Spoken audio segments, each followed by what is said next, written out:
¿Qué tal? Vamos a continuar con este tema, que es la parte de introducción a los semiconductores. Esta serie de diapositivas no pretende ser un análisis en términos de semiconductores de manera profunda. Simple y sencillamente vamos a abordar de manera general la parte de los términos que nos van a interesar y que tienen la relación con la parte de los semiconductores aplicados para celdas solares. Y los temas que nos interesan para la clase. En este caso vamos a comenzar platicando un poquito acerca de los semiconductores.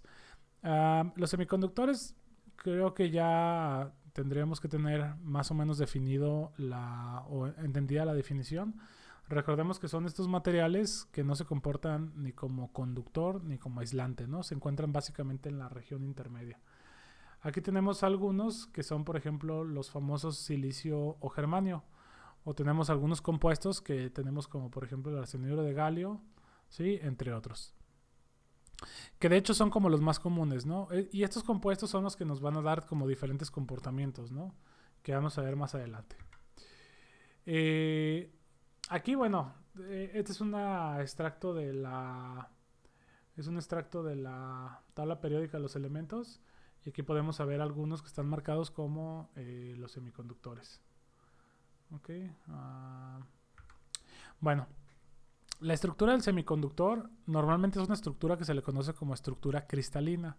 Esto quiere decir que los átomos están agrupados de una manera organizada, ¿sí? Y normalmente cuando vemos un semiconductor, el semiconductor con el que normalmente vamos a estar trabajando es el semiconductor de silicio, que es como el más común y el más abundante, ¿no?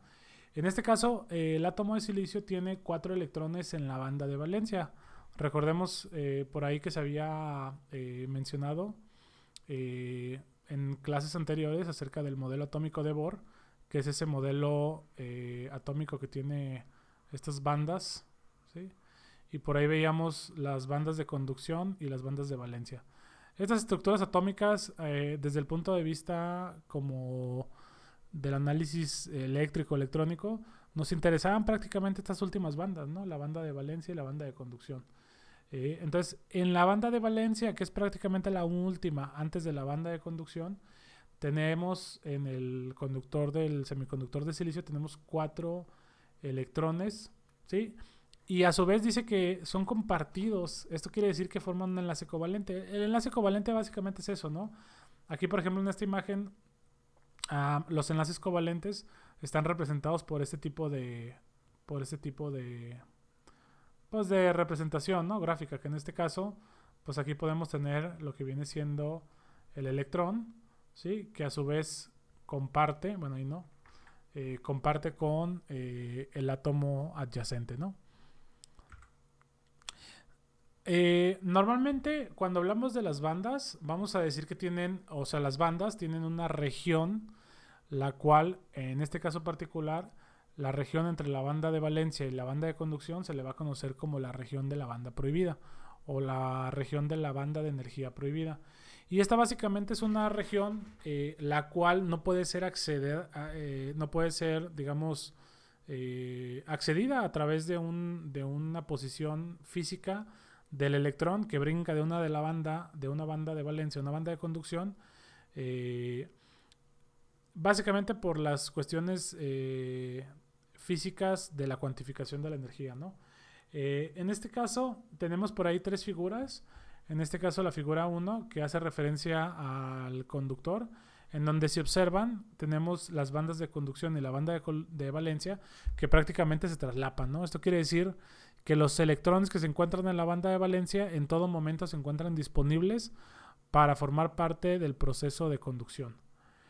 Posteriormente tenemos, por ejemplo, el aislante, ¿no? Que es otro ejemplo, el cual tiene una región de la banda prohibida muy grande, ¿sí? Y por lo tanto, pues se dificulta que los electrones viajen o brinquen de la banda de valencia a la banda de conducción. Y tenemos en tercer caso, en este caso los semiconductores, que son aquellos que tienen una energía de la banda prohibida, la cual puede ser accedida por los electrones de la banda de valencia, o no accedida, sino sobrepasada por los electrones de la banda de valencia al ser excitados por algún método en particular. En este caso particular, obviamente vamos a hablar de los fotones incidentes que pueden llegar a excitar estos electrones para que brinquen de la banda de valencia a la banda de conducción. Bueno, aquí puse, déjenme ver, respecto a la banda prohibida, que es la brecha que determina la cantidad de energía que se necesita, en este caso del Sol, para la conducción. Pero básicamente es la energía que tiene el fotón que incide en la celda solar, ¿sí? Si tiene la energía suficiente para poder excitar a este electrón. Aquí yo le puse como el Sol, pero realmente puede haber, por ejemplo, aplicaciones de celdas solares que pueden llegar a estar dedicadas o diseñadas en función a luz artificial, por ejemplo, ¿no? Sin ningún problema. O inclusive regiones no visibles, ¿no?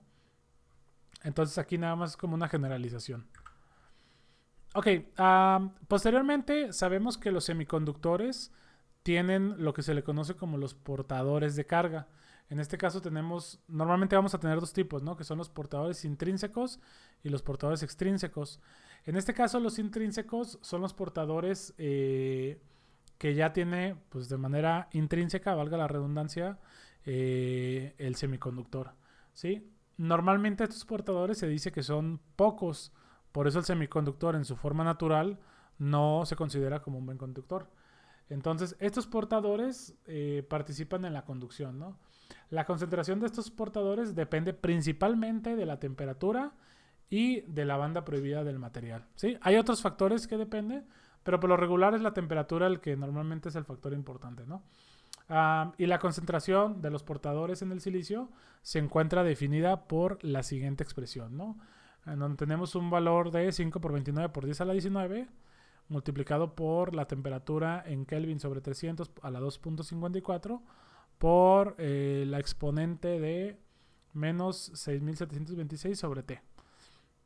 Aquí fíjense, algo curioso, ¿no? De repente pudiésemos llegar a pensar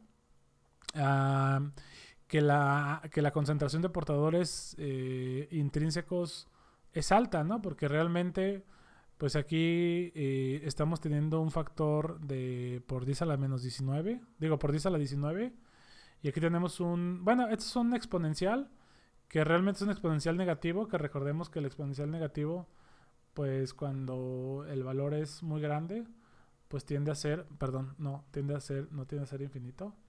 O más bien cuando el tiempo, aunque aquí sería el valor de la X, ¿sí? Cuando X tiende a infinito, ¿sí? La amplitud pues tiende a cero, ¿no?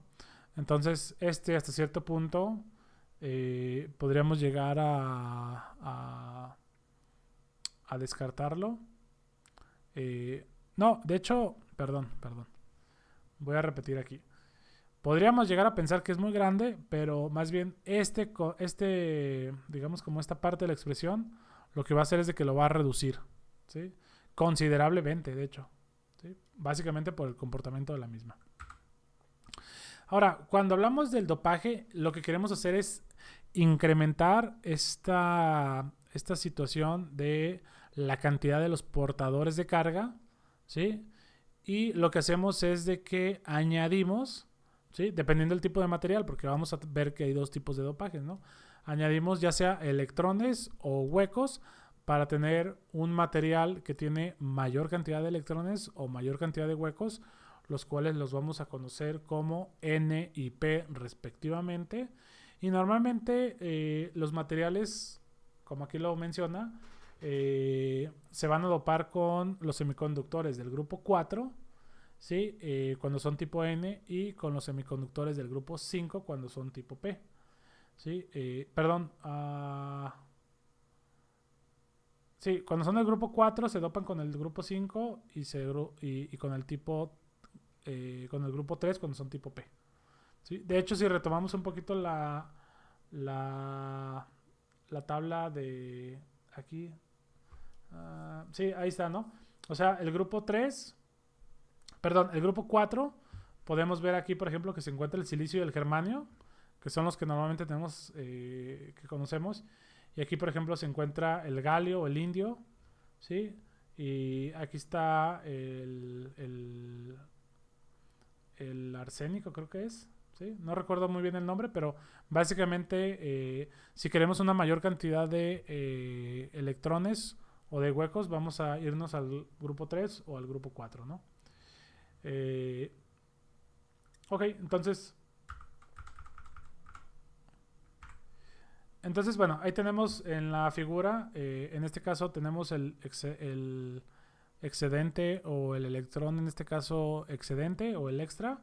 Y aquí tenemos el enlace covalente pues básicamente no existe ya, ¿sí? En donde no tenemos un electrón extra, sino tenemos un hueco, ¿no?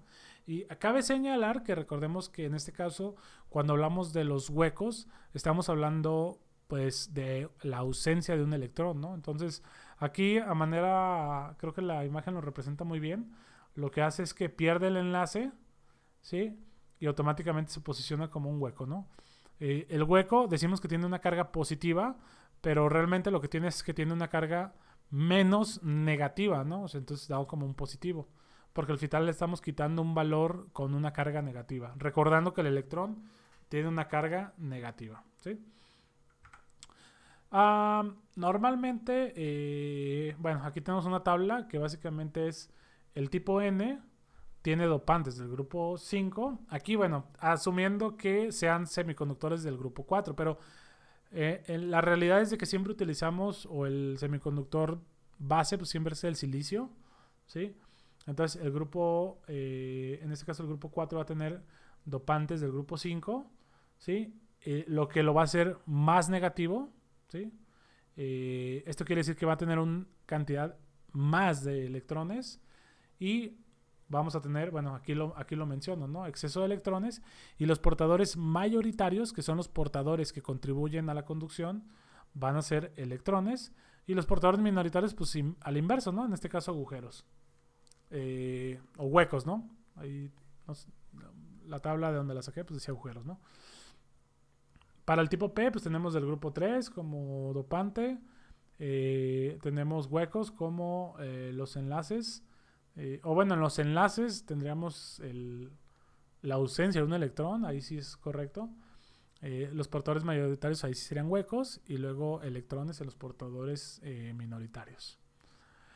Ok, cuando hablamos de los portadores, normalmente vamos a hablar, además de la posibilidad de hacer los portadores mayoritarios con un material dopado y los minoritarios que son los que tiene, digamos, pues digamos que tiene el material, ¿no? Por así decirlo, de manera intrínseca.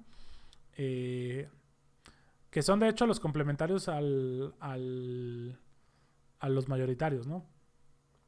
Entonces también tenemos los concentradores sin polarización.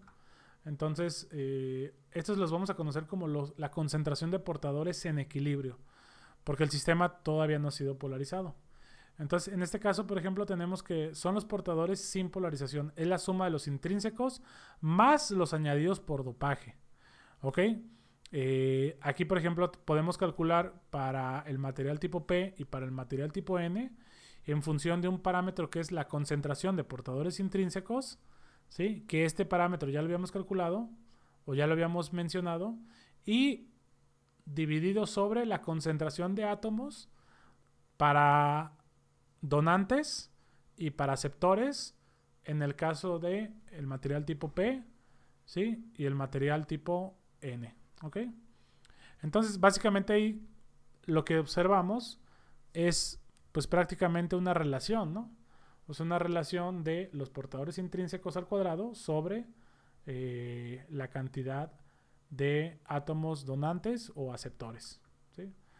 Aquí en la gráfica de la derecha vemos como por ejemplo cuando bueno, aquí vemos las bandas, ¿no? En este caso tenemos la banda de conducción, ¿sí? Y la banda de valencia, ¿ok? En este caso en la banda de conducción tenemos una mayor cantidad de electrones bueno, en este caso la gráfica es debido a que hay una polarización. Entonces tenemos una mayor cantidad de electrones. ¿sí? Inicialmente pues se verían los mismos cantidad de huecos y de electrones. Ok, para la generación de carga, que básicamente es la que va a generar corriente eléctrica, tenemos, ya lo había mencionado, la capacidad de generar pares electrón hueco, o más bien electrones que brincan de la banda de valencia a la banda de conducción, ¿sí? Que normalmente cuando sucede eso decimos que se genera un par electrón hueco, porque un electrón sube, genera un hueco en donde se encontraba anteriormente. Entonces, para que exista una generación de carga, o sea, que se pueda dar este efecto, los fotones normalmente incidentes en la superficie de una celda solar van a tener el comportamiento básico de la luz a través de las superficies, ¿no? En este caso tenemos la reflexión y la transmisión, que son pérdidas, ¿sí? Porque básicamente un fotón que se refleja, pues es un fotón que de alguna manera no es absorbido por el material y no puede generar, ¿sí? No puede generar un par electrón hueco. Luego tenemos también a la transmisión, que viene siendo pues un fotón que pasa a través del material y que prácticamente tampoco es absorbido. Y por último tenemos en este caso la absorción, ¿no? Que tiene la posibilidad de excitar un electrón de la banda de valencia a la banda de conducción, ¿sí? Básicamente en los fotones que se pueden llegar a absorber son los fotones que realmente o nos interesan o son para los cuales tiene que estar diseñado la aplicación. En este caso, la celda solar. Aquí, déjenme le muevo un poquito la cámara. Que en este caso, bueno, faltaba nada más lo de la transmisión, ¿no? Ok, para esta generación de carga tenemos tres casos, ¿no? Que básicamente es como una síntesis en términos de cantidad de energía de lo que acabamos de ver, ¿no? Bueno, no precisamente porque no es exactamente lo mismo la reflexión que el caso de cuando el fotón se absorbe. Más bien aquí sería, en caso de que el fotón sí llegue, ¿sí? Y sea absorbido, si la cantidad de energía del fotón es menor a la de la banda prohibida, este prácticamente no va a interactuar con el material y aquí va a ser un proceso como de transmisión, ¿no? ¿Sí? Luego, cuando el fotón tiene una energía igual a la de la banda prohibida, entonces ahora sí tenemos energía suficiente para poder crear un par electrón hueco, ¿sí? Y que este par electrón hueco de alguna manera contribuya a la corriente eléctrica.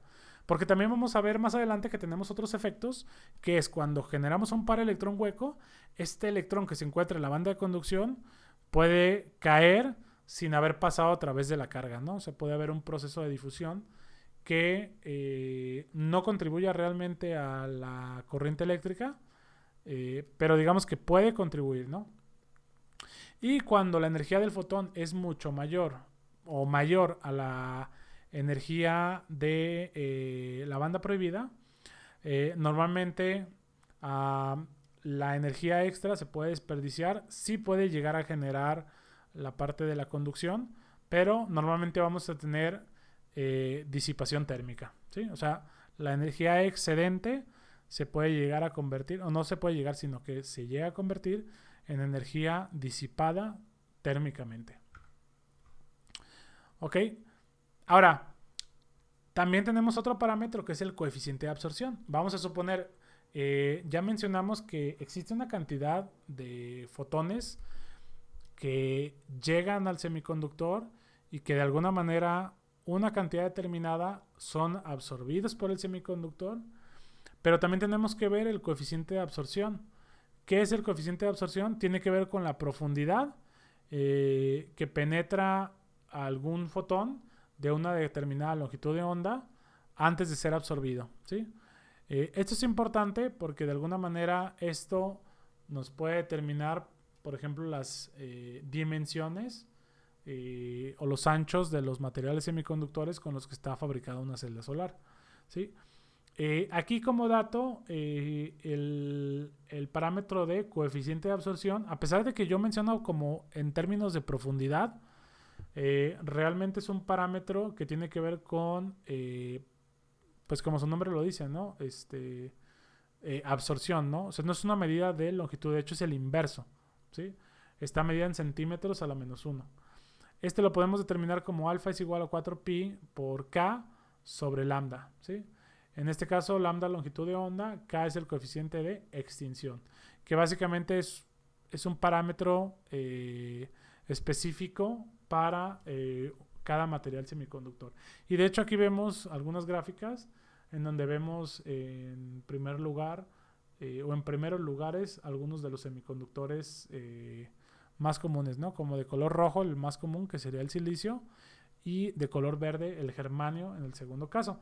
Vemos cómo inclusive el silicio y el germanio se comportan de manera considerablemente distinta, ¿no? En función a este rango de semiconductores que estamos observando en este caso. ¿Ok? Aquí también como dato, por ejemplo, ustedes pueden buscar los coeficientes de absorción de algunos semiconductores y en algunos casos se van a encontrar tablas con estos coeficientes en función de las longitudes de onda, ¿no? Aquí, por ejemplo, tenemos pues las unidades igual, pues ahí viene diagonal centímetros, pues es centímetros a la -1 y tenemos 1 por 10 a la -6, ¿no? O sea, son unidades en el orden de los micros, ¿sí?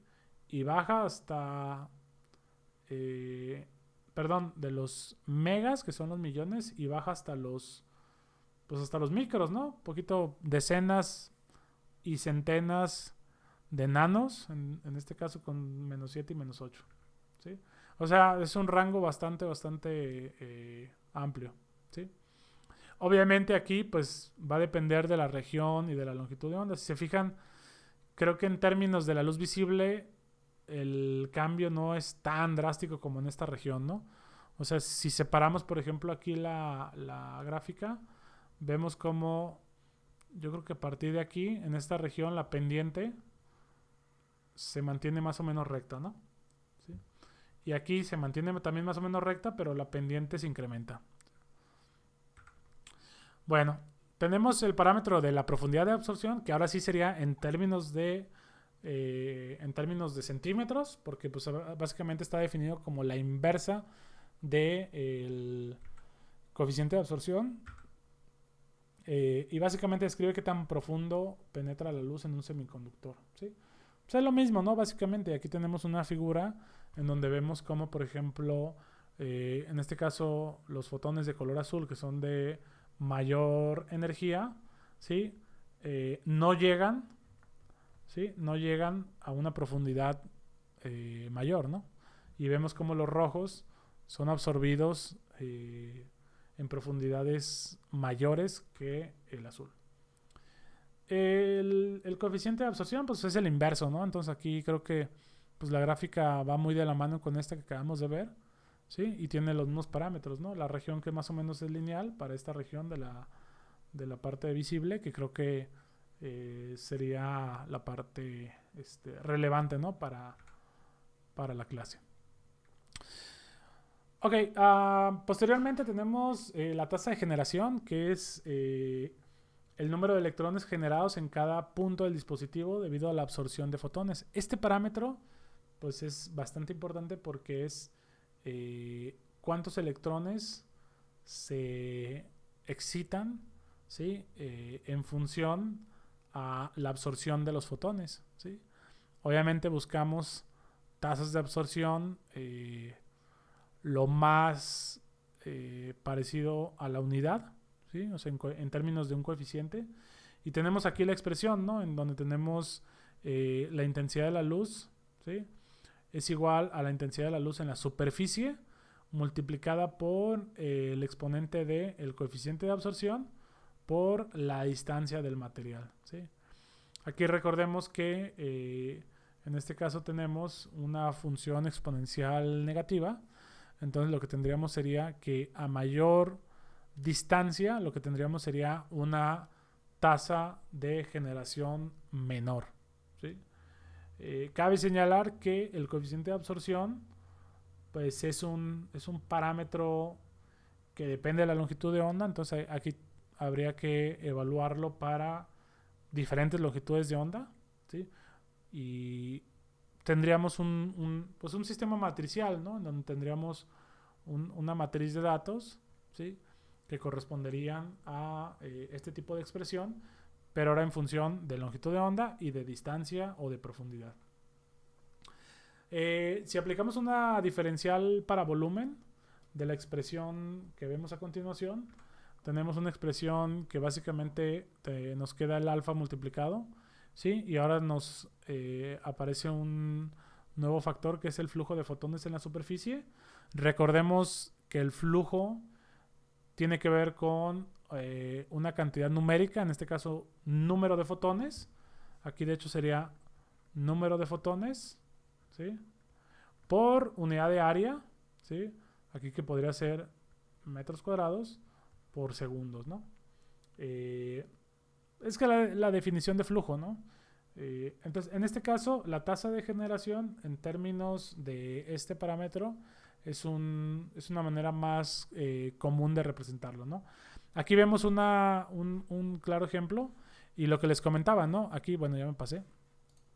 Lo que les comentaba, ¿no? Aquí, por ejemplo, en este caso tenemos una longitud de onda determinada, que en este caso estamos hablando de 800 nanómetros, y un coeficiente de absorción de 850 centímetros a la menos 1, ¿sí? Y aquí estamos evaluando en el eje X en función de la profundidad, o sea, estamos haciendo en función de X, ¿ok? Valga la redundancia, ¿no? Digo eje X porque normalmente en el plano cartesiano tenemos el eje X y el eje Y, ¿no? Pero este es nada más por la posición de la horizontal, pero aquí corresponde con la variable X, ¿no?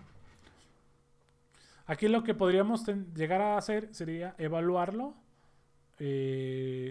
pues para diferentes coeficientes de absorción, ¿no? Porque diferentes coeficientes de absorción serían porque tenemos diferentes longitudes de onda. Y lo que tendríamos sería algo así, ¿no? O sea, podemos inclusive traslapar ahí las gráficas e ir viendo cómo va a cambiar, porque al final del día, si yo lo que muevo es el valor del exponencial, estoy básicamente cambiando la velocidad con la que la exponencial decrece en función al eje X, ¿sí? Bueno. Posteriormente vamos a hablar de las recombinaciones, y de hecho este es lo último que voy a hablar en este video, para separarlo en dos videos y no se vuelva tan largo. Básicamente la recombinación de manera muy sencilla es el proceso cuando un electrón se estabiliza hacia la banda de valencia, eliminando un hueco o recombinándose. Entonces tenemos, ya saben ustedes, la banda de valencia y la banda de conducción. Tenemos un electrón, ¿sí? De repente, por alguna razón, dígase un fotón que tiene una energía mayor a la energía de la banda prohibida, ¿sí? Es excitado, sube, aquí en este caso genera un hueco, ¿ok? Y posteriormente este electrón puede llegar a bajar, o más bien llega a bajar, aquí de hecho, déjenme mover este.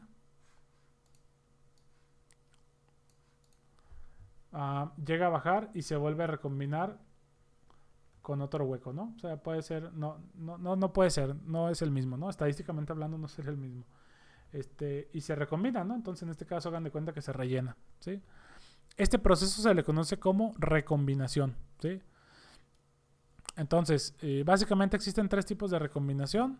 Es la radiativa, la Auger y la Shockley-Ritz-Hall, ¿sí? O SRH. De manera muy sencilla, la radiativa básicamente es aquella recombinación que de alguna manera cuando el electrón, ¿sí?, pasa de la banda de conducción a la banda de valencia, genera un fotón, ¿ok? Este fotón corresponde, o la longitud de onda corresponde a la energía de la banda prohibida. Aquí, bueno, de hecho, esto lo menciono, pero la realidad es de que las celdas solares, en algunos casos muy específicos, tienden a hacer recombinación radiativa, pero en la mayoría de los casos esta recombinación no aplica para las celdas solares. Esta recombinación claramente la podemos identificar, una recombinación comúnmente visualizada en los LEDs. en donde el color emitido por el mismo pues depende del semiconductor que tenga, ¿no? Y al final del día de la región de la banda prohibida, ¿sí? Que es la energía.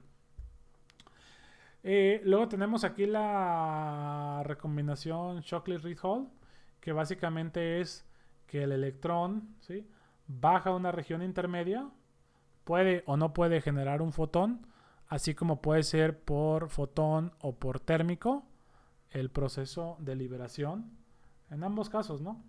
¿Sí?